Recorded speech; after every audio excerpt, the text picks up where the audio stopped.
Library Café. It's myself, Saoirse and my colleague Helen Farrell. Hi, Helen. Hi, Saoirse. Hi, everyone.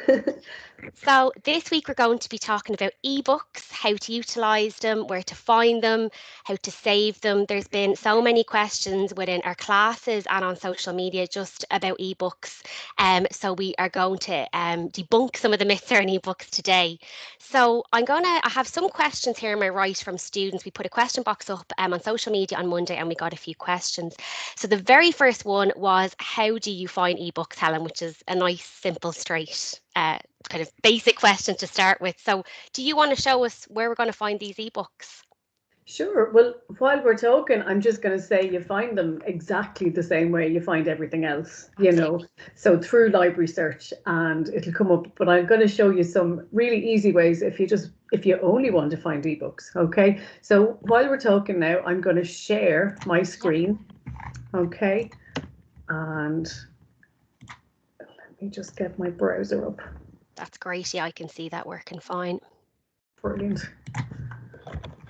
I think this is so important for students to know, Helen, because again, they're working remotely, they're working from home, they can't just pop into the library, especially those that aren't living in the kind of Kildare vicinity. And, as well as having your online articles, your e-journals, you need to know how to use these ebooks. Exactly. Okay, so you should be seeing the library homepage there now, Saoirse. Yeah, I can see that. Okay, and what I'm going to do is type in just an example search. So I've typed in Brexit. Great. Very topical. It has been now for how many years? At least 5, I'd say. Exactly, that's what I was going to say. Okay, now immediately I'm just going to draw your attention to something. And on the top right-hand side of the screen, it's asking me a question, am I off campus? Log in here. So yes, I am off campus and I'm going to click log in. Now, it's really important that students actually do this because it changes the number of results they get. And it's a bit of a hassle if you're not logged in. Okay, so on the left-hand side of your screen, you will see a whole load of refine your search options. So especially at the moment, you're working off campus, so you want full text online. So I'm just going to click that and let it load. And then if you look below that, the next section is book or ebook. And if I click that, it will load as well. So in other words, that's the way you find an ebook. So you say, I want a book or an ebook, and I wanted full text online. Yeah, perfect. Now, for the example that we're going to go through, I'm just actually going to force it for the last 12 months. So I'm saying to the system, I only want stuff from the last 12 months, and that's going to refine it further. So you can see now I've got 18 results. So that brings it down to a very manageable. Absolutely. That was like 166 or something like that. So you're after getting it down to 18. That's great. Exactly.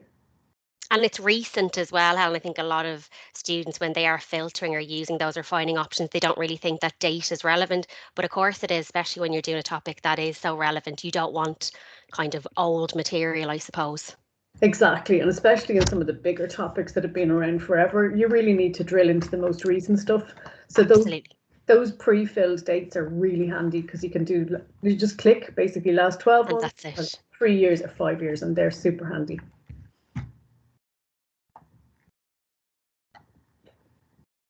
So will we just go into one, Helen, do you think, as an example, or do you want to show something on the catalogue itself, or will we just dive straight in? I think let's dive straight in. So number one there is the Routledge Handbook on the International Dimension of Brexit. And you can see underneath it says ebook full text online. So I'm just going to click that open. And because I'm logged in, it should take me straight into the ebook. So it takes a second or two for it to load. So I think it might bring, oh no, it's bringing us there. So you know the way we often get that other kind of page that pops up, and we've told the students about that don't panic. We've showed them how to get into the material just in case they come across that kind of additional step. But this has brought us straight into it then. That's it. Now, I'd say a lot of the ebooks are going to be found on this particular platform. So it's Proquest's Ebook Central. Great. They're a big provider. So there's some really interesting points here, Saoirse, that I probably just show students if that's okay. Yeah, absolutely. One of them that's really useful to know about is this availability box. I'm just highlighting it there on the screen for students.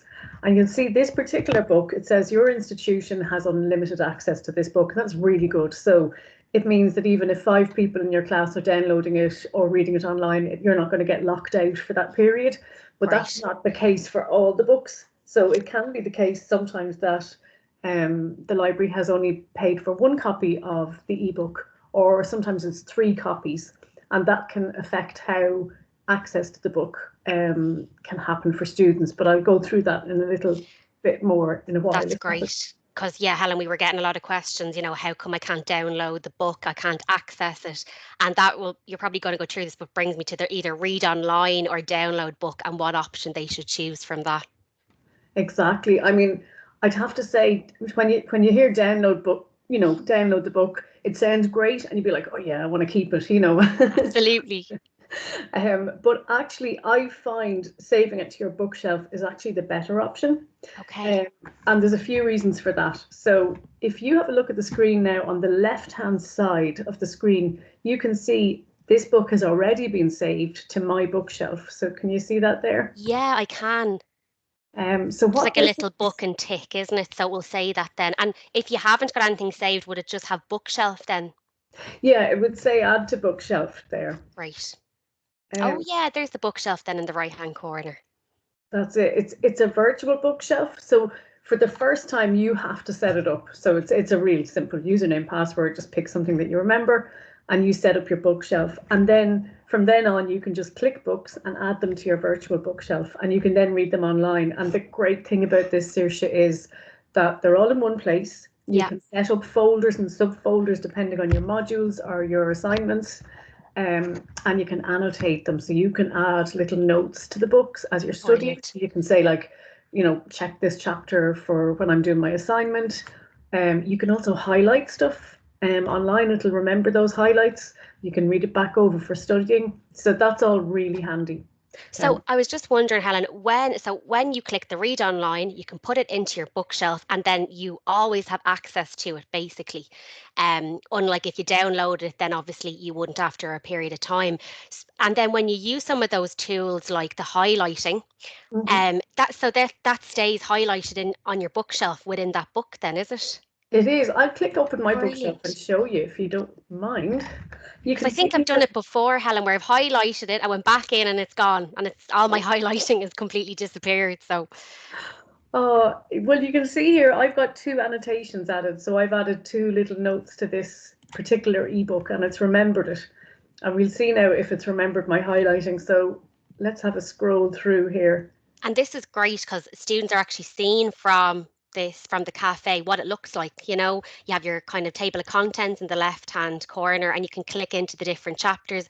I do know it tends to change the layout, doesn't it, Helen, depending on what platform you're using as well. It does. And Saoirse, there's different features, and sometimes the terminology might be slightly different. So JSTOR has something like a bookshelf, but they don't call it quite the same thing. Okay. So if you have a look on screen right now, you'll see that the bottom paragraph there has actually kept its highlighter. So I see that, yeah. I did that yesterday or earlier today. So that is sort of staying there. And say if I wanted, say if that was something that's really important for me, I just say, oops, sorry, I added the wrong thing. Oh yeah, the tools at the top, yeah, I'm seeing them now. So say I wanted to add a note and say this is really important for my assignment, it will actually add that little note feature. That's brilliant. And if this is a core textbook as well, this is phenomenal. You'd probably be better using this than actually going into the library and getting the physical copy. Exactly, and it's there. You could be looking at it on the bus or, no matter where you are, it doesn't matter. So, those notes and that highlighting stays there for you. So I might show you some of these tools actually now that I'm in it. Saoirse.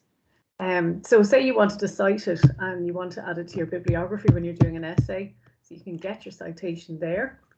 And you'll see that it's popped up with the default of MLA citation reference styles, or the reference styles, but you can format it to a different reference style. So say I wanted Harvard, it will redo it.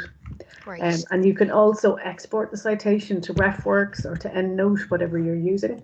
Brilliant. And these were referencing tools we spoke about in a previous cafe, so you can go back to them, have a look, and you can use them then in sync with the ebooks. That's brilliant. Exactly. You can also print from this point if you want to. So you the little printer icon. You know, there's lots of different options here. You can copy it, you can download it, you can share the link. So say you found something really good and you want to let some of your classmates know about it, you can click share link. It copies it and you can just copy that and then email your friends with it. So that's handy as well. That's great. I'm just wondering now, Helen, you're going to kill me for asking, but with the download button, the download option, so that could be downloading a page, or is that kind of the difference between the original download button we seen at the very beginning? Is that in at this point, is it? Yeah, just yeah.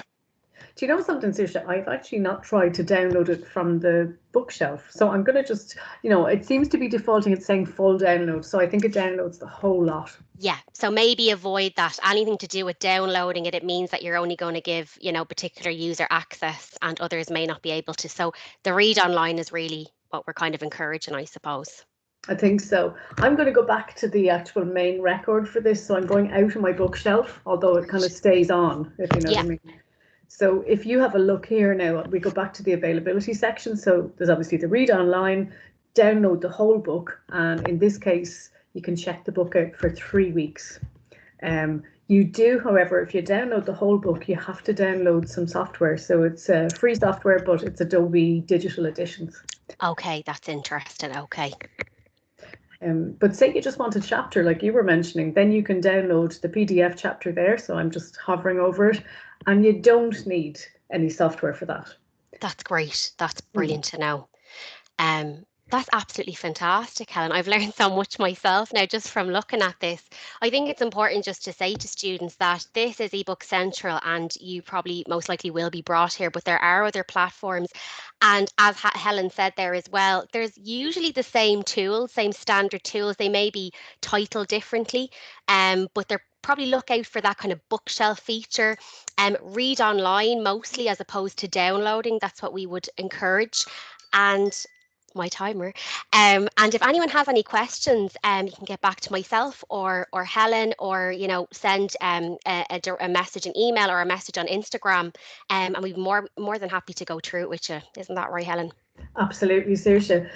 We look at this point. Are we kind of out of time, or do we have time to look at? We're a little bit out of time now. We could okay. go over something really quickly if you wanted. No, that's cool. I mean, I think, like you say, it's the main. You know, it's the main functionality that we're looking at, you know, and the difference between reading online versus download. I think they're probably the most important things. I'm just going to stop sharing my screen now. And look, if we do get any other specific questions, you know, we are more than happy to go into this again, do another cafe. I think it's all about kind of learning from doing. So go in, have a look, explore the ebooks. And then if you do run into any kind of issues or problems, or you have any additional questions, then you can get back in touch with us. Perfect. So we will leave our fifth library cafe there and we'll be with you next weekend with 2 other colleagues. So yeah, goodbye for now. Goodbye. Bye.